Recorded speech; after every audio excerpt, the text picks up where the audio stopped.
Hi weavers, good morning. Welcome to our channel Punarvika world. మీకు ఇప్పుడు video క్లిప్లో కనిపిస్తుంది కదండి, శ్రీ శ్రీ శ్రీ కాళహస్త్రి పుణ్యక్షేత్రం అండి. మేము వెంకటగిరికి వచ్చినప్పుడు ఖచ్చితంగా కాళహస్తిని అయితే సందర్శించుకుంటామండి.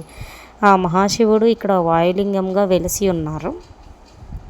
ఎప్పుడు వెంకటగిరి వచ్చినా ఖచ్చితంగా కాళహస్తికి అయితే వస్తామండి. మాకు చాలా దగ్గర అనమాట వెంకటగిరి నుంచి కాళహస్తి రావడము. ఓన్లీ మాకు 45 మినిట్స్ టైం మాత్రమే పడుతుందండి. ఆటోస్ అండ్ బస్సెస్ కూడా అవైలబుల్లో ఉంటాయండి. ఈ కాళహస్తి పుణ్యక్షేత్రంలో ఎప్పుడు కూడా మనకి రాహుకేతు పూజలు జరిపిస్తూ ఉంటాయండి. ఇక్కడైతే మనము శని దోషాలు కూడా నివారించుకోవచ్చు. రాహుకేతు పూజ చేసుకోవడం వల్ల మనకు శని బాధల నుంచి తప్పించుకోవచ్చు అని పెద్దలు అంటూ ఉంటారండి. ఈ శ్రీ కాళహస్తి పుణ్యక్షేత్రం మనకు వాయులింగంగా ప్రసిద్ధిగాంచిందండి. గర్భగుడిలో ఒకవైపు దీపం ఏంటంటే శ్వాస లాగా వస్తూ ఉంటుంది, ఇంకో దగ్గర నార్మల్ దీపం లాగా కనిపిస్తూ